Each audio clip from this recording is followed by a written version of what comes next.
Fest des chaussettes esselées. La chaussette par Albert Gagneux. Oui, chaussette par Jean-Claude Sartre. A Midsummer Night's Lonely Sock by William Gagneux. Les Anneaux de la Chaussette Seule, Jean-Claude Sebald. Le programme commun de la Chaussette Seule, Catherine Gagneux. Le petit livre de la Chaussette Seule, Jean-Claude Pelquer. Et bon, il y a plein d'autres, mais c'est pas si grave.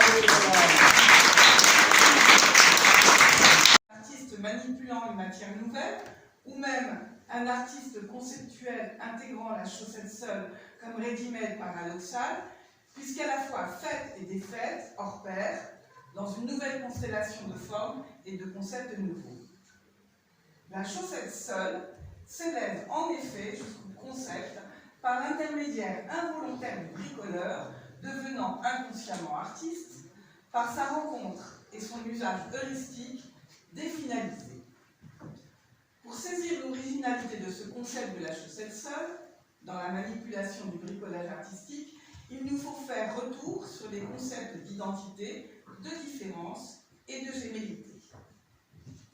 Traquons ces concepts au cœur même de L'aventure heuristique de la chaussette seule par Henri de Pépieux, philosophe cathare, et de s'interroger sur la gémellité d'usage. Pourquoi conserver cependant ce que normalement on jette, faute précisément d'un usage possible?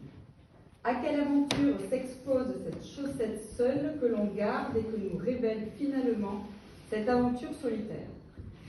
Telles sont les questions que nous aimerions traiter dans cette brève réflexion.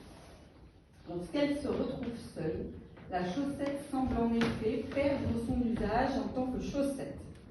Orpheline de sa jumelle, elle ne peut plus servir, sauf cas extrême, qui réclame effectivement une chaussette seule, en torse, pied dans le plâtre, ou encore comportement fantaisiste relevant de la distinction sociale chère à Bourdieu, qui consiste à vaquer avec une seule chaussette au pied, ce qui ne manque pas d'attirer l'attention. C'est peut-être finalement le but recherché de l'anticonformisme, admirablement illustré par Pierre Richard dans le grand blond à la chaussette noire.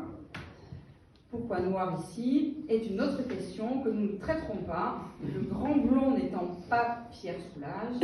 En revanche, on aurait très bien pu imaginer que le film s'appelle Le Grand Blond à la chaussette seule.